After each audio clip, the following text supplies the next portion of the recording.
chanteuse, comédienne, auteure-compositeur, Béatrice Arnac a aussi une autre passion, les animaux. Et cela l'a incitée à leur consacrer son dernier spectacle. Elle chante dans le monde entier et récemment, aux États-Unis, où la télévision a classé son spectacle parmi les 10 meilleurs shows étrangers. Nous la retrouverons bientôt au Théâtre de la Ville.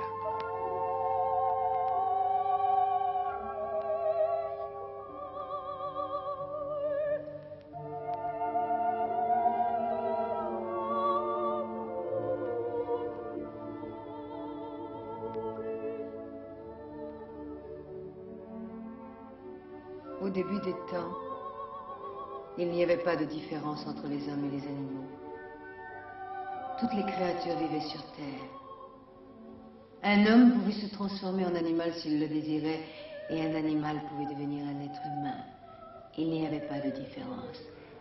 Les créatures étaient parfois des animaux et parfois des hommes. Tout le monde parlait une même langue. En ce temps-là, les mots étaient magie, et l'esprit possédait des pouvoirs mystérieux. Un mot prononcé au hasard pouvait avoir d'étranges conséquences. Il devenait brusquement vivant, et les désirs se réalisaient. Il suffisait de les exprimer. On ne peut pas donner l'explication. C'était comme ça. Le thème a-t-il un rapport avec votre vie?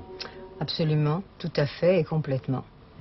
C'est un spectacle qui reflète un petit peu ma vie, qui est un peu l'aboutissement de tout ce que j'ai pensé, de tout ce que j'ai fait, de tout ce que j'aime. J'ai toujours eu un sentiment d'égalité totale avec les animaux. Je dirais pas que je suis un peu animal, mais je pense que quand même si. Et j'ai eu très très envie aussi pour la défense des animaux qui sont souvent si malheureux, si incompris, faire ce spectacle qui me tenait énormément à cœur et qui est entièrement axé donc sur la défense de la nature, des animaux.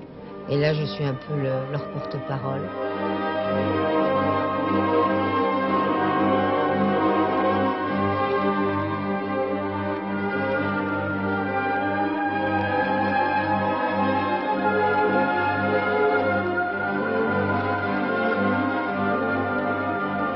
Je souffre, je hurle avec vous. Je le dis, je ne suis plus humaine, je veux être animal par amour pour vous. Je crache à la face des hommes machines, des hommes tortures. Je me refuse à être de leur race. Je maudis les ventres conceptions de ces hommes-là.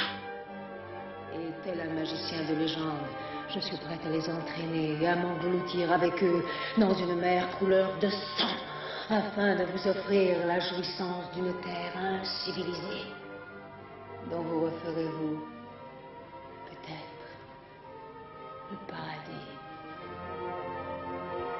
originel.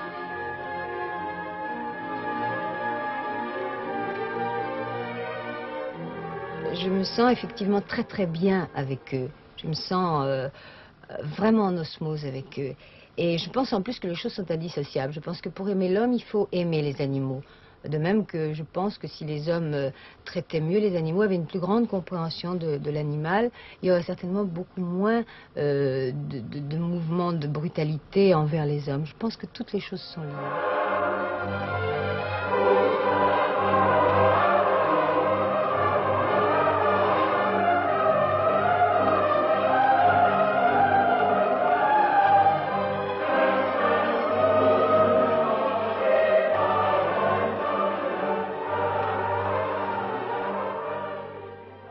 Je hais la démagogie, je n'aime que ce qui élève un petit peu.